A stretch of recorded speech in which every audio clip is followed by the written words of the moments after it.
साहित्य वह जादू की लकड़ी है जो पशुओं में, ईंट पत्थरों में, पेड़ पौधों में भी विश्व की आत्मा का दर्शन करा देती है। नमस्कार दोस्तों, मैं आज से आपके साथ एक नई सीरीज शुरू कर रही हूँ। वह है कक्षा 11 की पाठ्यपुस्तक आरोह का वीडियो संरक्षण, या हम कह सकते हैं ये श्रृंखला, जिसमें मैं जो कक्षा 11 है उसके आरोह पाठ्यपुस्तक के वीडियोस लाऊंगी। उसके अलग अलग पाठों का विश्लेषण करेंगे, उसे समझाने की कोशिश करेंगे। ये बिल्कुल सही कहा गया है कि जो साहित्य है वो इस प्रकार से प्रकृति की सभी चीज़ों का वर्णन करता है जिससे हमें बैठे ही बैठे विश्व में जितनी भी जगह हैं उनके दर्शन हो सकते हैं। और ये साहित्य ही है जो हमें जो बहुत सारी चीज़ें जो निर्जीव हैं उनके जीवित रूप में दर्शन करा देती है, जो जीवित हैं उनका बिल्कुल सही सटीक रूप हमें दिखा देती है। तो आज हम शुरू करेंगे पहला पाठ जो कि मुंशी प्रेमचंद द्वारा रचित है, क्योंकि मुंशी प्रेमचंद उस समय, जिस समय का ये पाठ है, बहुत माने हुए उपन्यासकार, लेखक रहे हैं और एक समाज सुधारक भी रहे हैं। तो इनके बारे में पहले हम थोड़ा सा जानते हैं, उसके बाद हम ये पाठ पढ़ेंगे। प्रेमचंद, इनका मूल नाम धनपत राय था। इन्होंने अपना जो साहित्य लेखन के लिए नाम प्रयोग किया वो प्रेमचंद किया। जन्म इनका सन 1880 में लम्ही गांव उत्तर प्रदेश में हुआ। इनकी मुख्य रचनाएं हैं, जो इन्होंने मुख्य रचनाएं लिखी हैं या इनके जो उपन्यास हैं वो हैं सेवा सदन, प्रेमाश्रम, रंगभूमि, निर्मला, कायाकल्प, गबन, कर्मभूमि, गोदान। ये सभी इनके उपन्यास थे। उसके बाद इन्होंने कुछ कहानियाँ लिखी हैं, नाटक लिखे हैं और निबंध भी लिखे हैं, जो इस प्रकार हैं। कहानियों का संग्रह है सोजे वतन, मानसरोवर 8 खंड में है, और गुप्त धन, ये इनके कहानी संग्रह हैं। उसके बाद इनके नाटक हैं करबला, संग्राम, प्रेम की देवी। और उसके बाद इनके जो निबंध हैं वो है कुछ विचार विविध प्रसंग। ये इनके कुछ जो इनके द्वारा रचना की गई साहित्य हैं, ये उनकी कुछ नाम दिए गए, जिसमें इनके उपन्यास तो बहुत ही प्रसिद्ध हैं, जैसे कि गबन, कर्मभूमि, गोदान, कायाकल्प, निर्मला, रंगभूमि। ये बहुत ही प्रसिद्ध हैं। इन्हें हम सिर्फ हिंदुस्तान में ही नहीं, विदेशों में भी बहुत अधिक मात्रा में पढ़ते हैं लोग और इन्हें पसंद करते हैं। इनकी मृत्यु सन 1936 में हो गई थी, यानी कि इनका जन्म भी हमारे आज़ादी से पहले हुआ और इनकी मृत्यु भी आज़ादी से पहले हो गई थी। प्रेमचंद हिंदी कथा साहित्य के शिखर पुरुष माने जाते हैं। कथा साहित्य के इस शिखर पुरुष का जन्म अभावों में बीता। स्कूली शिक्षा पूरी करने के बाद पारिवारिक समस्याओं के कारण जैसे तैसे बीए तक की पढ़ाई की। अंग्रेजी में एमए करना चाहते थे, लेकिन जीवन यापन के लिए नौकरी करनी पड़ी। सरकारी नौकरी मिली थी, लेकिन महात्मा गांधी के असहयोग आंदोलन में सक्रिय होने के कारण त्यागपत्र देना पड़ा। राष्ट्रीय आंदोलन से जुड़ने के बावजूद लेखन कार्य सुचारू रूप से चलता रहा। पत्नी शिवरानी देवी के साथ अंग्रेजों के खिलाफ आंदोलन में हिस्सा लेते रहे। उनके जीवन का राजनीतिक संघर्ष उनकी रचनाओं में सामाजिक संघर्ष बनकर सामने आया, जिसमें जीवन का यथार्थ और आदर्श दोनों था।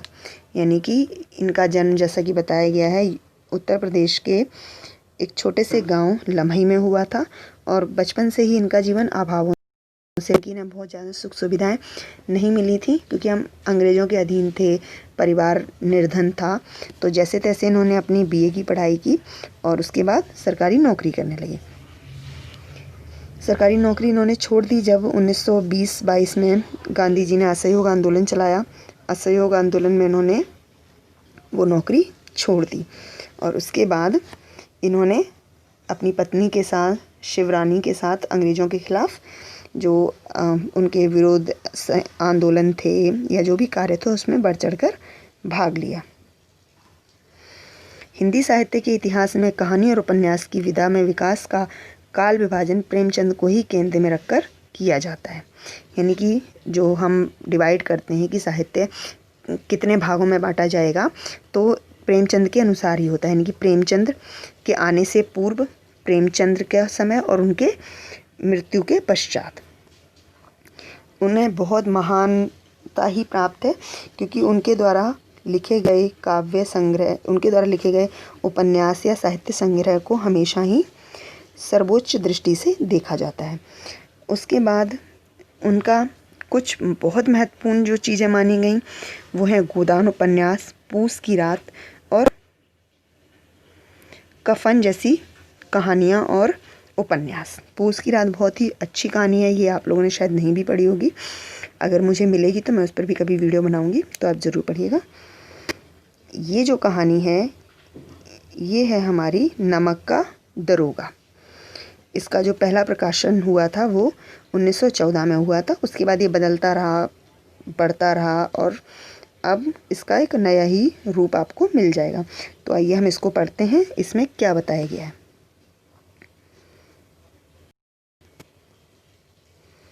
नमक का दारोगा। दरोगा जो होता है वो एक पद होता है, जैसे पुलिस में पद होता है उसी तरीके से एक पद होता है। तो उसी के बारे में ये कहानी दी गई है। जब नमक का नया विभाग बना और ईश्वर प्रदत्त वस्तु के व्यवहार करने का निषेध हो गया तो लोग चोरी छिपे इसका व्यापार करने लगे। अनेक प्रकार के छल प्रपंचों का सूत्रपात हुआ। कोई घूस से काम निकालता, कोई चालाकी से। अधिकारियों के पौबारा थे। पटवारीगिरी का सर्वसम्मानित पद छोड़ छोड़कर लोग इस विभाग की बरकंदाजी करते थे। इसके दारोगा पद के लिए तो वकीलों का भी जी ललचाता था। यह वह समय था जब अंग्रेजी शिक्षा और ईसाई मत को लोग एक ही वस्तु समझते थे। फारसी का प्राबल्य था। प्रेम की कथाएं और श्रृंगार रस के काव्य पढ़कर फारसीदा लोग सर्वोच्च पदों पर नियुक्त हो जाया करते थे।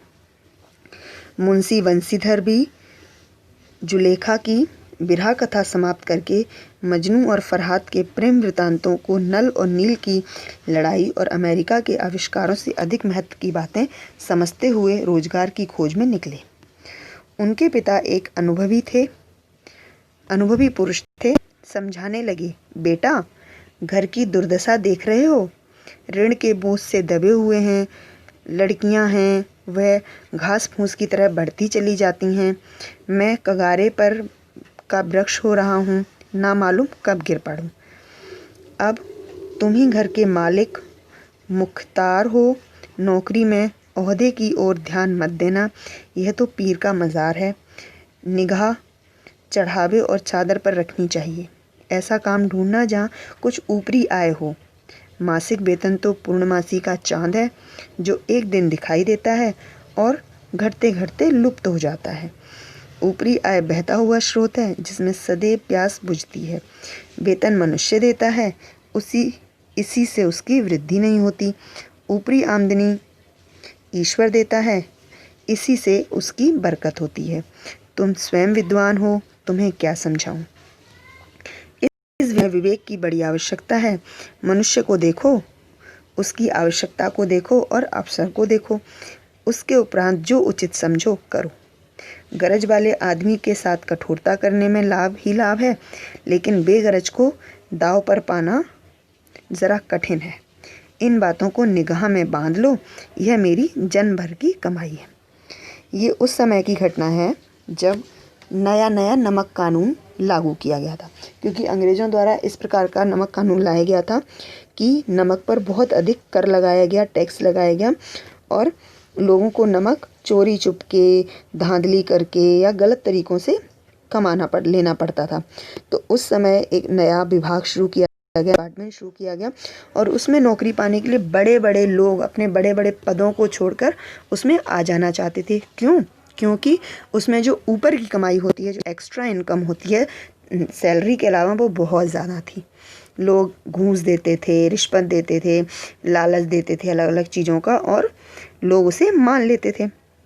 उसी प्रकार से एक मुंशी बंसीधर जी थे, वो भी अपनी पढ़ाई लिखाई पूरी करके नौकरी ढूंढ रहे थे और उनके पिता ने कहा कि जैसी नौकरी मिले वो ले लेना और कोशिश करना ऐसी नौकरी मिले जिसमें ऊपर की भी कमाई हो, यानी कि रिश्वत मिलती रहे, एक्स्ट्रा अर्निंग हम करते रहें। उन्होंने बहुत कुछ समझाया कि घर की हालत देखिए, इतनी दरिद्रता है, इतनी गरीबी है, बहनें हैं तुम्हारी, उनका शादी विवाह करना है और कोशिश करना कि दिमाग को शांत रखो। जिन लोगों के ऊपर घर जो उनसे ज़्यादा वसूल लेना, जिनकी ना हो, उनको साधारण से व्यवहार रखना। इस तरीके की उन्होंने सलाह मशवरा देते हुए उन्हें नौकरी के लिए भेज दिया। अब जो बंसीधर जी थे वो आगे बढ़े। इस उपदेश के बाद पिताजी ने आशीर्वाद दिया। बंसीधर आज्ञाकारी पुत्र थे। ये बातें ध्यान से सुनी और तब घर से चल खड़े हुए। इस विस्तृत संसार में उनके लिए धैर्य अपना मित्र, बुद्धि अपनी पथ प्रदर्शक और आत्मलंबन ही अपना सहायक था। लेकिन अच्छे शकुन से चले थे। जाते ही जाते नमक विभाग के दारोगा पद पर प्रतिष्ठित हो गए। वेतन अच्छा और ऊपरी आय का तो ठिकाना ही ना था। वृद्ध मुंशी जी को सुख संवाद मिला तो फूले न समाये। महाजन कुछ नरम पड़े। कलवार की आशालता लहराई। पड़ोसियों के हृदय में शूल उठने लगे। तो जैसा कि पिताजी ने उनके ने समझाया वैसे ही वो आगे बढ़े, क्योंकि वो बहुत आज्ञाकारी पुत्र थे और उनकी किस्मत भी अच्छी रही है। हम कह सकते हैं कि अच्छे समय पर निकले तो उन्हें नमक विभाग में दारोगा का पद मिल गया। उसमें वेतन भी अच्छा था और ऊपर की कमाई अगर वो करना चाहते तो बहुत अधिक थी। तो उनका जीवन भी अच्छी तरीके से चलने लगा। पिताजी थे वो बहुत खुश हुए। पड़ोसियों को जलन होने लगी। पर जो बंसीधर थे उनके अंदर बहुत धैर्य था, जो कि उनका सबसे सच्चा मित्र था। उनकी बुद्धि उनका सही मार्गदर्शन करती थी और उनका अपने ऊपर विश्वास वो उनका सबसे बड़ा सहायक था। जाड़े के दिन थे और रात का समय। नमक के सिपाही चौकीदार नशे में मस्त थे। मुंशी बंसीधर को यहाँ आए अभी 6 महीने से अधिक ना हुए थे, लेकिन इस थोड़े समय में ही उन्होंने अपनी कार्यकुशलता और उत्तम आचार से अफसरों को मोहित कर लिया था। अफसर लोग उन पर बहुत विश्वास करने लगे। नमक के दफ्तर से 1 मील पूर्व की ओर जमुना बहती थी। उस पर नावों का एक पुल बना हुआ था। जमुना मतलब यमुना नदी। दारोगा जी किवाड़ बंद किए मीठी नींद से सो रहे थे। अचानक आँख खुली तो नदी के प्रवाह की जगह गाड़ियों की गड़गड़ाहट और मल्लाहों का कोलाहल सुनाई दिया। उठ बैठे। इतनी रात गए गाड़ियाँ क्यों नदी के पार जाती हैं? अवश्य कुछ ना कुछ गोलमाल है। तर्क ने भ्रम को पुष्ट किया। वर्दी पहनी, तमंचा जेब में रखा और बात की बात में घोड़ा उठाए हुए पुल पर आ पहुँचे। गाड़ियों की एक लंबी कतार पुल के पार जाती दिखी। डांट कर पूछा, किसकी गाड़ियां हैं?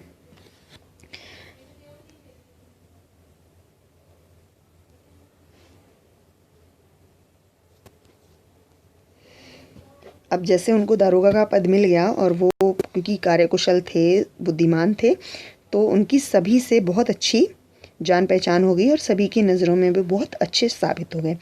एक बार की बात है, सर्दियों का दिन था। जाड़े मतलब सर्दियों और रात का समय। वो अपने कमरे में सो रहे थे क्योंकि उन्हें ज़्यादा दिन वहाँ नहीं हुए थे आए हुए, उस जगह पर जहाँ से नमक की सप्लाई की जाती थी। और अचानक उनकी आँख खुलती है तो वो देखते हैं कि जो जमुना नदी यानी कि यमुना नदी के पुल पर बहुत सारी गाड़ियाँ जा रही थी। तो उन्होंने देखा कि इतनी रात को इतनी गाड़ियाँ कहाँ जा रही हैं। उन्होंने अपनी वर्दी पहनी और तमंचा मतलब जो बंदूक थी उनके पास उससे उठाकर घोड़े पर बैठकर पुल पर पहुंच गए। और गाड़ियों की लंबी कतार को देखकर उन्होंने पूछा, गुस्से में पूछा, ये गाड़ियाँ किसकी हैं?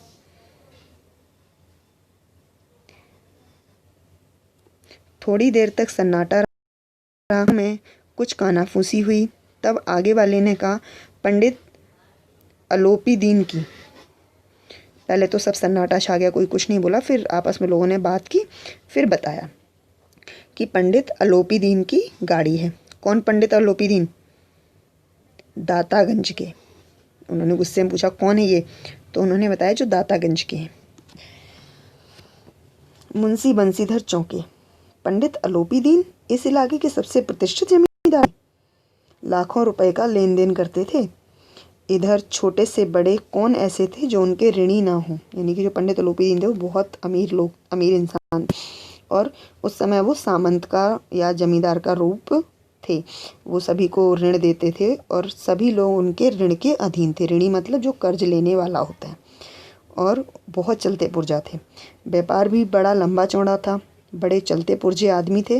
अंग्रेज अफसर उनके इलाके में शिकार खेलने जाते और उनके मेहमान होते। 12 मास सदा व्रत चलता था, यानी कि जो अंग्रेज़ थे वो भी उनके यहाँ जाकर आदर सम्मान पाते थे और चले आते थे।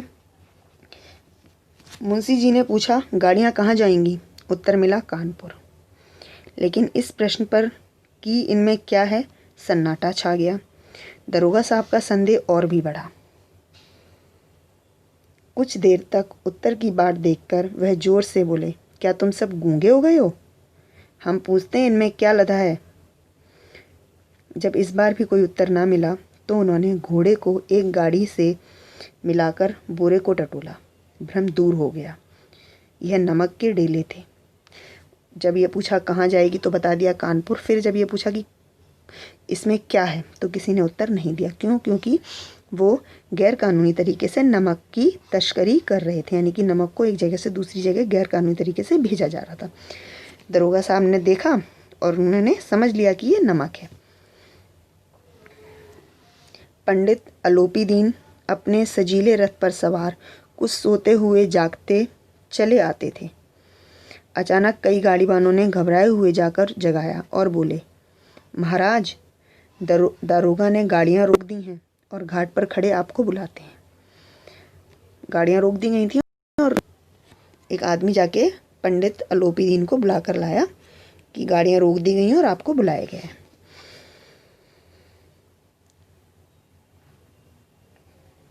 पंडित अलोपी दीन का लक्ष्मी जी पर अखंड विश्वास था। वह कहा करते थे कि संसार का तो कहना ही क्या, स्वर्ग में भी लक्ष्मी का ही राज्य है। उनका यह कहना यथार्थ ही था। न्याय और नीति सब लक्ष्मी के ही खिलौने हैं। इन्हें वह जैसे चाहती है नचाती है। लेटे ही लेटे गर्व से बोले, चलो हम आते हैं। यह कहकर पंडित जी ने बड़ी निश्चिंतता से पान के बीड़े लगाकर खाए। फिर लिहाफ ओढ़े हुए दरोगा के पास आकर बोले, बाबूजी आशीर्वाद। कहिए, हमसे ऐसा कौन सा अपराध हुआ कि गाड़ियां रोक दी गईं?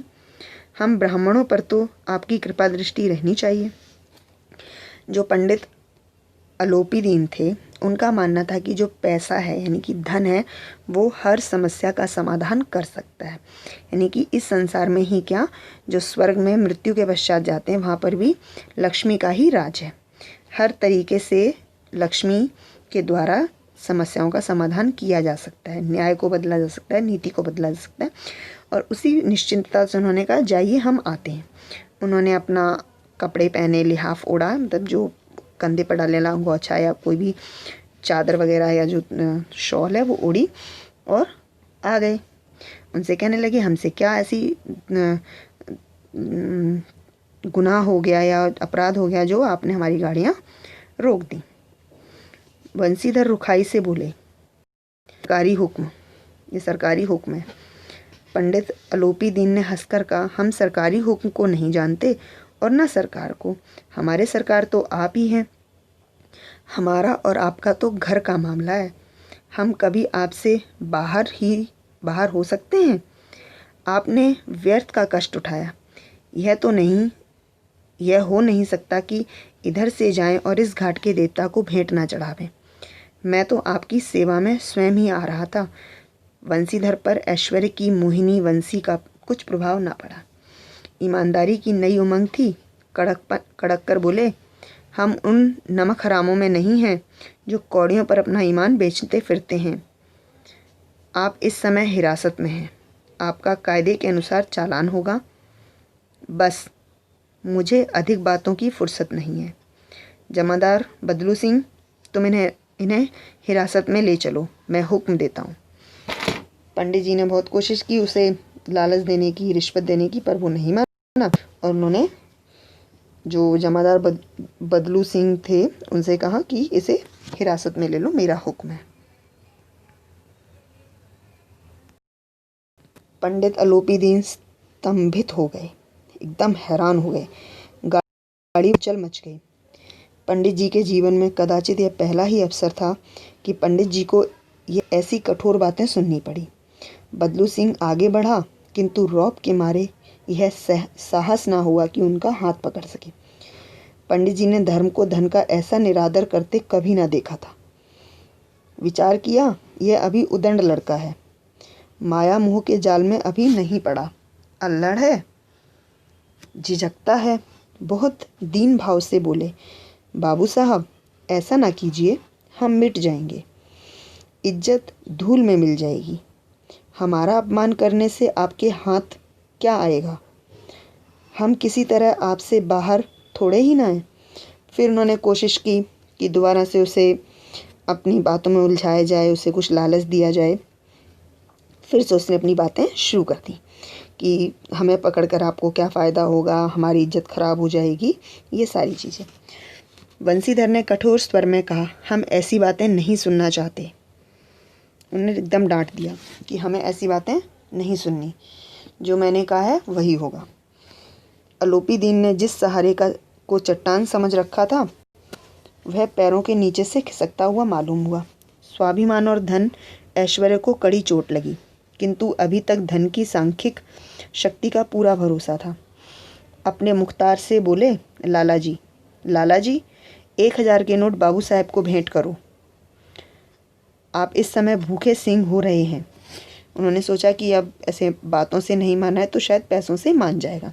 उन्होंने अपने जो लाला जी थे, अपने जो मुनीम थे, उनको कहा कि इन्हें 1000 रुपये भेंट कर दो, ये भूखे शेर की तरह इन्हें कुछ ना कुछ खाना है। बंसीधर ने गर्म होकर कहा, 1000 नहीं, 1 लाख भी मुझे सच्चे मार्ग से नहीं हटा सकते। धर्म की इस बुद्धिहीन दृढ़ता और देव दुर्लभ त्याग पर मन बहुत झुलझुलाया। जब बंसीधर ने मना कर दिया कि मुझे 1000 तो क्या 1 लाख भी दोगे तभी मैं ये काम नहीं करूँगा और तुम्हें नहीं छोड़ूंगा, तो एकदम जो दिमाग वाले लोग थे एकदम हैरान ही हो गए और वो एकदम गुस्सा हो गए, जो पंडित अलोपी दीन थे। अब दोनों शक्तियों में संग्राम होने लगा। धन ने उछल उछल कर आक्रमण करने शुरू किए। 1 से 5, 5 से 10, 10 से 15 और 15 से 20,000 तक नौबत पहुंची, किंतु धर्म अलौकिक वीरता के साथ इस बहुसंख्यक सेना के सम्मुख अकेला पर्वत की भांति अटल अविचल खड़ा था। पैसों का रेट बढ़ाया गया कि 1 से 5000 हो गए, 5000 से 10,000, 10,000 के 15,000 और 15,000 से 20,000 तक हो गए। पर जो बंसीधर थे वो अपनी बात से बिल्कुल भी हिले नहीं, डटे रहे अपने दृढ़ विचार पर। यानी कि इस तरीके से लग रहा था कि जैसे एक अकेला पहाड़ बहुसंख्यक जो सेना है उसका सामना कर रहा है। अलोपी दीन निराश होकर बोले, अब इससे अधिक मेरा साहस नहीं, आगे आपको अधिकार है। उन्होंने कहा, अब इससे ज़्यादा मैं आपको नहीं दे सकता हूँ, अब आगे आपको जो करना है करिए। बंसीधर ने अपने जमादार को ललकारा। बदलू सिंह मन में दरोगा को गालियाँ देता हुआ पंडित अलोपी दीन की ओर बढ़ा, क्योंकि अलोपी दीन इतने महान और इतने चलते पुर्जा आदमी थे, तो बदलू सिंह उनको कैसे गिरफ्तार कर सकता था, उसे भी बहुत दुख हो रहा था, डर लग रहा था। पर क्योंकि साहब का हुक्म था तो वो तो मानना ही पड़ेगा। पंडित घबराकर 2-3 कदम पीछे हट गए। अत्यंत दीनता से बोले, बाबू साहब ईश्वर के लिए मुझ पर दया कीजिए, मैं 25,000 पर निपटारा करने को तैयार हूँ। 5,000 और बढ़ा दिए गए। कहा कि मुझ पर ईश्वर की ओर से दया कर लो, 25,000 लेकर निपटा दो। असंभव बात है। एकदम जो बंसीधर थे वो चिल्लाकर बोले, ये बिल्कुल नहीं हो सकता। 30,000 पर किसी भी तरह संभव नहीं। क्या 40,000 पर भी नहीं? 40,000 नहीं, 40 लाख पर भी असंभव है। यानी कि वो पैसे बढ़ाते गए और वो मना करते हैं। बदलू सिंह, इस आदमी को अभी हिरासत में ले लो, अब मैं एक शब्द नहीं सुनना चाहता। उन्हें हिरासत में ले लिया गया। धर्म ने धन के पैरों तले कुचल डाला। धर्म ने धन को पैरों तले कुचल डाला, यानी कि जो पैसों का जो लोभ दिया जा रहा था, लालच दिया जा रहा था, वो अब किसी काम नहीं। ऐसा लगा कि जैसे वो पैरों से कुचल गया। अलोपी दीन ने एक हष्ट पुष्ट मानव को हथकड़ियाँ लिए हुए अपनी तरफ आते देखा। चारों ओर निराश और कतार दृष्टि से देखने लगे। इसके बाद एकाएक मूर्छित होकर गिर पड़े। जब उन्होंने देखा कि उनको हथकड़ियाँ लगने वाली हैं तो वो बेहोश होकर गिर पड़े। दुनिया सोती थी पर दुनिया की जीभ जागती थी। सवेरे देखिए तो बालक वृद्ध सबके मुंह से यही बात सुनाई देती थी। जिसे देखिए वही पंडित जी के इस व्यवहार पर टीका टिप्पणी कर रहा था। निंदा की बौछार हो रही थी, मानो संसार में अब पापी का पाप कट गया। पानी को दूध के नाम से बेचने वाला ग्वाला, कल्पित रोजाना मचे भरने वाला अधिकारी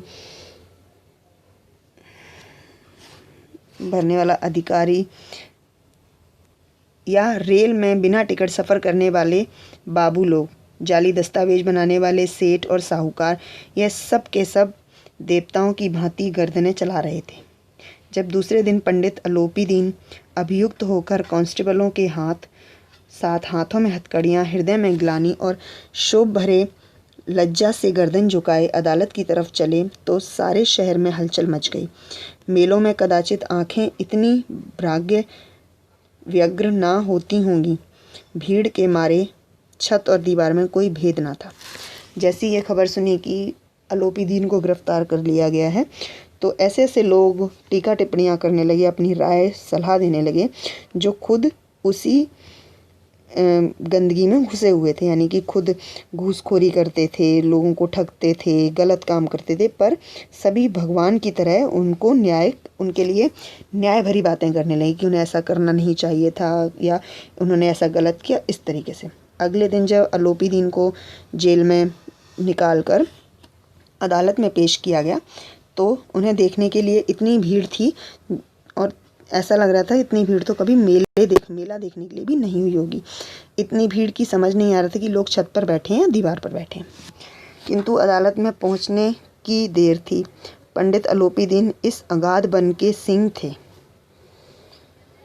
अधिकारी वर्ग उनके भक्त, अमले उनके सेवक, वकील मुख्तार उनके आज्ञापालक और अर्दली, चपरासी और चौकीदार तो उनके बिना माल के गुलाम थे। उन्हें देखते ही लोग चारों तरफ से लोग विस्मित हो रहे थे। इसलिए नहीं कि अलोपी दीन ने क्यों यह कर्म किया, बल्कि इसलिए कि वह कानून के पंजे में कैसे आए। ऐसा मनुष्य जिसके पास असाध्य साधन करने वाला धन और अनन्य वाचालता हो, वह क्यों कानून के पंजे में आए। प्रत्येक मनुष्य उनसे सहानुभूति प्रकट करता था।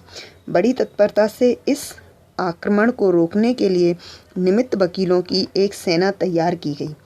न्याय के मैदान में धर्म और धन में युद्ध ठन गया।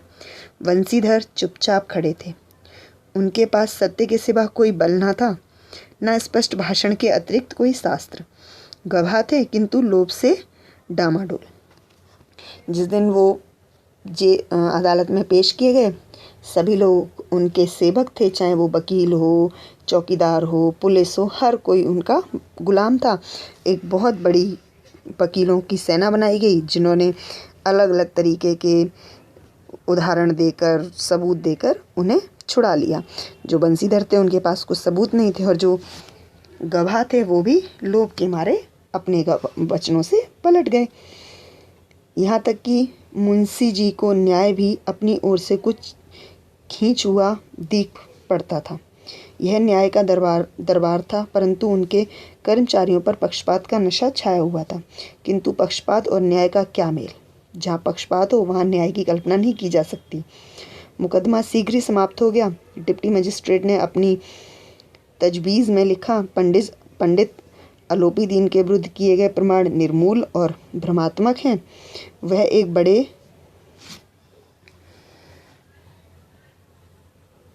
बड़े आदमी हैं। यह बात कल्पना के बाहर है कि उन्होंने थोड़े लोभ के लिए ऐसा दुस्साहस किया हो। यद्यपि नमक के दारोगा मुंशी बंशीधर का अधिक दोष नहीं है, लेकिन यह बड़े खेद की बात है कि उनकी उदंडता और विचारहीनता के कारण एक भले मानुस को कष्ट झेलना पड़ा।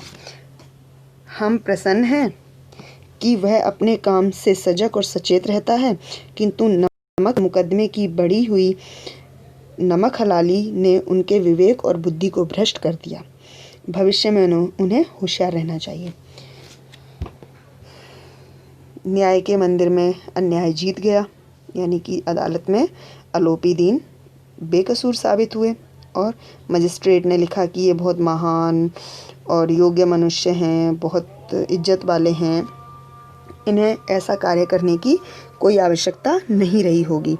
फिर उन्होंने कहा कि जो नमक के दरोगा मुंशी बंसीधर हैं उनका अधिक दोष नहीं है, उन्होंने भी जो इतना नमक का व्यापार हो रहा है, दुर्व्यापार हो रहा है, उसको सुधारने के लिए ये कार्य किया, सजग थे, पर उन्होंने एक भले मानुस को कष्ट दिया, तो उन्हें आगे से सजग रहना चाहिए, होशियार रहना चाहिए।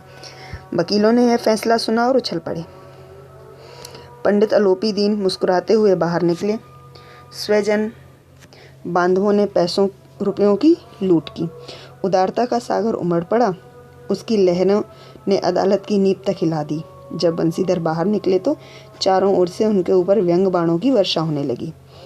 चपरासियों ने झुक झुक कर सलाम किए, किंतु इस समय एक एक कटु वाक्य, एक एक संकेत उनकी गर्वाग्नि को प्रज्वलित कर रहा था। कदाचित इस मुकदमे में सफल होकर वह इस तरह अकड़ते हुए ना चलते। आज उन्हें संसार का एक खेदजनक विचित्र अनुभव हुआ। न्याय और विद्वता, लंबी चौड़ी उपाधियां, बड़ी बड़ी दाढ़ियां और ढीले चोंगे एक भी सच्चे आदर के पात्र नहीं थे। जब अलोपी दीन बेकसूर साबित हो गए तो वो बाहर निकले, उनका बहुत सम्मान हुआ, उनके ऊपर पैसों की बारिश की गई और इस तरीके से उदारता दिखाई उन्होंने कि जो अदालत थी वो भी हिलती हुई नज़र आ रही थी। जो भी वहाँ पर पढ़े लिखे उपाधि प्राप्त लोग थे वो एक भी आदर के पात्र नहीं थे, क्योंकि उन्होंने सच्चाई को हराकर गलत चीज़ों को, बुराई को जीत दिलाई थी। बंसीधर ने धर्म से बैर मोल लिया था, उसका मूल्य चुकाना अनिवार्य था। कठिनता से एक सप्ताह बीता होगा कि मुअत्तली का परवाना आ पहुंचा। कार्यपरायणता का दंड मिला। बेचारे भग्न हृदय, शोक और खेद से व्यथित घर को चले। बूढ़े मुंशी जी को पहले से ही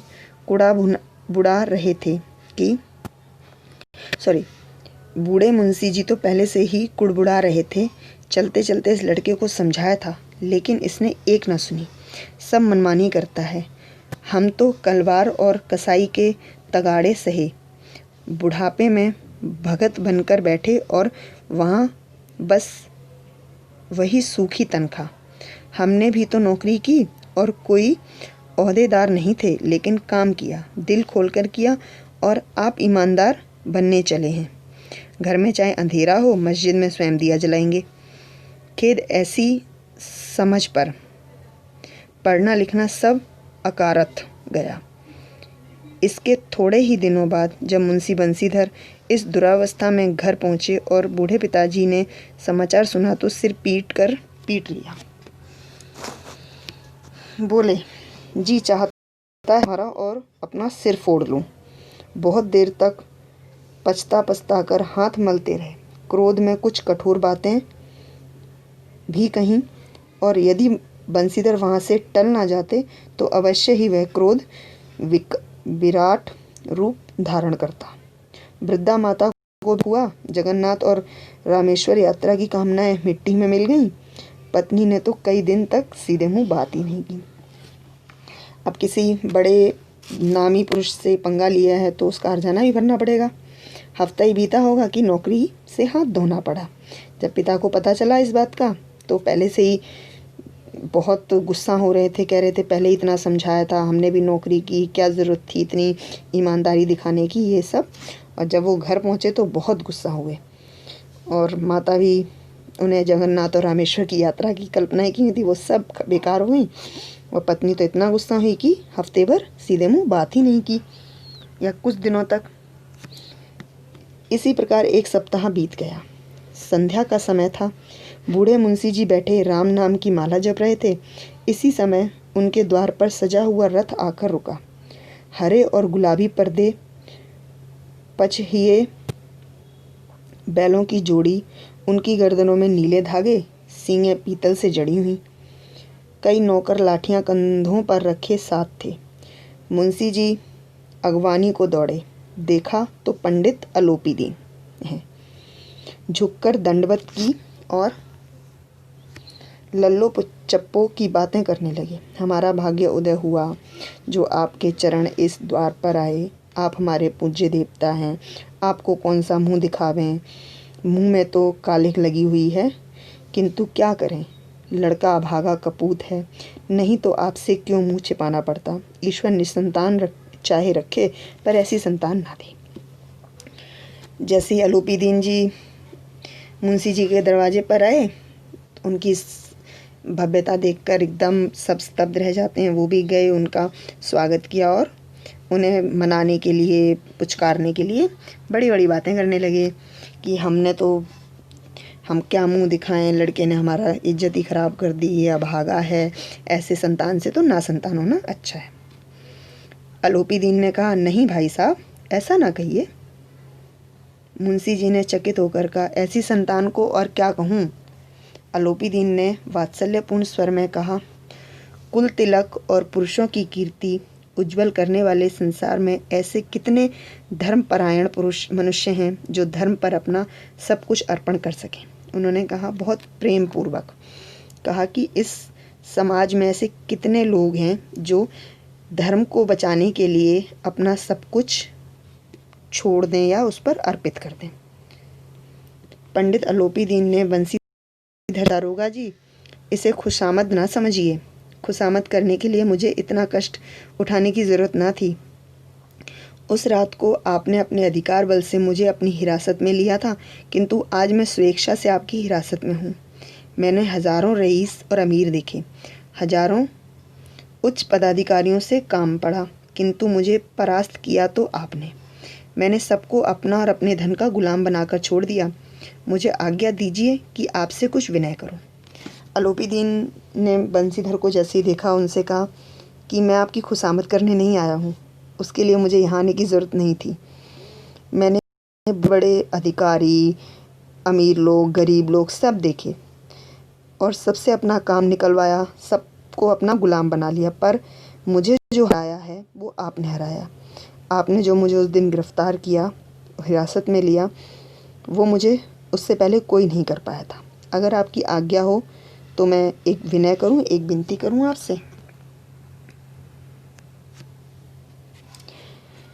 बंसीधर ने अलोपी दीन को आते देखा तो उठकर सत्कार किया, किंतु स्वाभिमान सहित।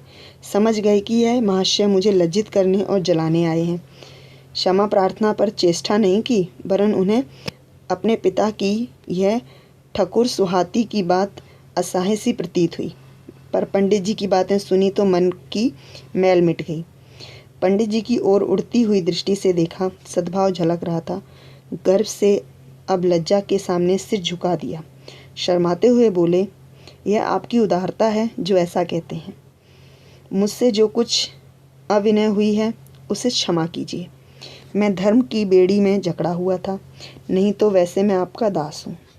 जो आज्ञा होगी वह मेरे सिर माथे पर। बंसीधर ने अलोपी दीन को आते हुए देख लिया था। उन्होंने उनका सत्कार किया, पर स्वाभिमान के साथ। उन्हें समझ आ गया था कि ये मुझे लज्जित करने और जलाने आ रहा है।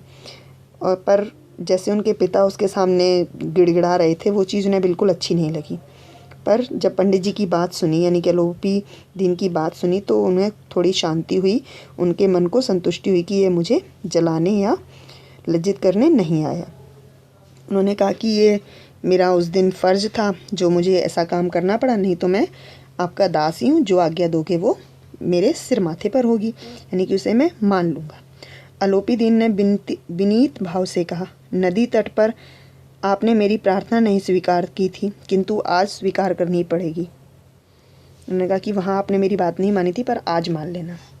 बंसीधर बोले, मैं किस योग्य हूँ, किंतु जो कुछ सेवा मुझसे हो सकेगी उसमें त्रुटि ना होगी। उन्होंने कहा, मैं क्या किस लायक हूँ, पर जो आप कहेंगे मैं कोशिश करूँगा कि उसे पूरा कर सकूँ।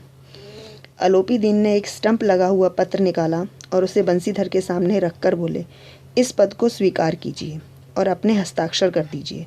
मैं ब्राह्मण हूँ, जब तक यह सवाल पूरा ना कीजिएगा द्वार से ना हटूँगा। अलोपी दीन ने एक पेपर निकाला, वो स्टैंप लगा हुआ पेपर था, यानी कि कोई सरकारी पेपर था, इस तरीके से कुछ मान्यता प्राप्त पेपर। और उससे कहा कि इस पद को स्वीकार कर लीजिए, जब तक ये स्वीकार नहीं करेंगे मैं यहाँ से नहीं जाऊँगा। मुंशी बंसीधर ने उस कागज को पढ़ा तो कृतज्ञता से आंखों में आंसू आ गए। पंडित अलोपी दीन ने उनको अपनी सारी जायदाद का स्थायी मैनेजर नियुक्त किया था। 6,000 वार्षिक वेतन के अतिरिक्त रोजाना खर्च अलग, सवारी के लिए घोड़े, रहने को बंगला, नौकर चाकर मुफ्त। कंपित स्वर में बोले, पंडित जी, मुझ में इतनी सामर्थ्य नहीं कि मैं आपकी उदारता की प्रशंसा कर सकूं, किंतु मैं ऐसे उच्च पद के योग्य नहीं हूं। मुंशी बंसीधर को अलोपी दीन ने अपनी पूरी जायदाद का अधिकारी बना दिया था। वो पूरी जायदाद के मैनेजर हो गए थे, अधिकारी नहीं, मैनेजर हो गए थे। उसकी देखभाल करनी उनकी जिम्मेदारी थी। 6,000 रुपये वेतन मिलना था, रहने के लिए घर यानी कि बंगला, नौकर चाकर और सवारी के लिए घोड़े भी दिए। तो बंसीधर कांपती आवाज़ में बोले कि मैं इतना समर्थ नहीं हूँ कि ये आपकी उदारता की प्रशंसा कर सकूं, पर मैं इतना भी योग्य नहीं हूँ कि इतना ऊंचा पद स्वीकार कर सकूं। अलोपी दीन हंसकर बोले, मुझे इस समय एक योग्य मनुष्य की ही ज़रूरत है, अयोग्य मनुष्य की ही ज़रूरत है। उन्होंने कहा, मुझे एक ऐसे इंसान की ज़रूरत है जैसे कि आप हो। बंसीधर ने गंभीर भाव से कहा, यूँ मैं आपका दास हूँ। आप जैसे कीर्तिमान सज्जन पुरुष की सेवा करना मेरे लिए सौभाग्य की बात है, किंतु मुझ में ना विद्या, ना बुद्धि है, ना स्वभाव है, ना त्रुटियों की पूर्ति कर देता है। ऐसे महान कार्य के लिए एक बड़े मर्मज्ञ अनुभवी मनुष्य की ज़रूरत है। उन्होंने कहा कि मैं इस तरीके का नहीं हूँ कि इतनी बड़ी जायदाद को मैनेज कर सकूँ। अलोपी दीन ने कलमदान से कलम निकाली और उसे बंसीधर के हाथ में देकर बोले, ना मुझे विद्वता की चाह है, ना अनुभव की, ना मर्मज्ञता की, ना कार्यकुशलता की। इन गुणों के महत्व का परिचय खूब पा चुका हूँ। अब सौभाग्य और सुअवसर ने मुझे वह मोती दे दिया है जिसके सामने योग्यता और विद्वता की चमक फीकी पड़ जाती है। यह कलम लीजिए, अधिक सोच विचार ना कीजिए, दस्तखत कीजिए। परमात्मा से यही प्रार्थना है कि वह आपको सदैव वही नदी के किनारे वाला बेमुरवत, उदंड, कठोर परंतु धर्मनिष्ठ दरोगा बनाए रखे। अलोपी दीन ने कहा, मुझे किसी भी अनुभवी विद्वान या चापलूस टाइप के कुशल लोग की ज़रूरत नहीं है। मुझे तुम्हारे जैसे ही इंसान की ज़रूरत है जो अपने काम के प्रति कठोर हो, धर्मनिष्ठ हो, उदंड हो और कभी अपने कार्य से पीछे ना हटे। उन्होंने कहा, इस पर दस्तखत कीजिए और इस नौकरी को स्वीकार कर लीजिए। अब सोचने वाली बात यह है कि अलोपी दीन ने जो बंसीधर जी थे उन्हें नौकरी क्यों दी। इसका एक सीधा सा जो कारण है वो ये हो सकता है कि जितने लोग उन्हें मिले थे वो उन्हें अब तक सिर्फ चापलूसी करते थे, उनसे कुछ ना कुछ ऐंठने की कोशिश करते थे, उनकी झूठी प्रशंसा करते थे। उन्होंने उसे कभी भी सही मार्ग नहीं दिखाया था। लेकिन जो बंसीधर जी थे, जब उनसे पहली बार मिले तो वो इतने कर्मठ, धर्मनिष्ठ और अपने कार्य के प्रति इतने कठोर थे कि उन्होंने उन्हें सही और गलत का अनुभव करा दिया। उन्होंने बता दिया कि जो चापलूसी करते हैं या जो आपकी हाँ में हाँ मिलाते हैं वो आपके लिए उपयोगी नहीं है। आपके लिए उपयोगी वो इंसान है जो आपको सही राह पर लेकर जाए, आपकी जो कमियां हैं वो आपको बताए और कभी अपने पथ से कर्म से हटे नहीं। और हमें भी ऐसा ही बनना होता है कि हम अपने जीवन में जो हमारा कर्म है उससे कभी डगमगाए नहीं और उसे किसी भी शर्त पर छोड़े नहीं। आशा करती हूँ ये आपके लिए उपयोगी रहा होगा। अगर उपयोगी रहा हो तो इसे लाइक कीजिए, शेयर कीजिए और इस चैनल को सब्सक्राइब कीजिए। आगे मैं इसके बाकी के पाठों की भी श्रृंखला लाऊंगी। धन्यवाद।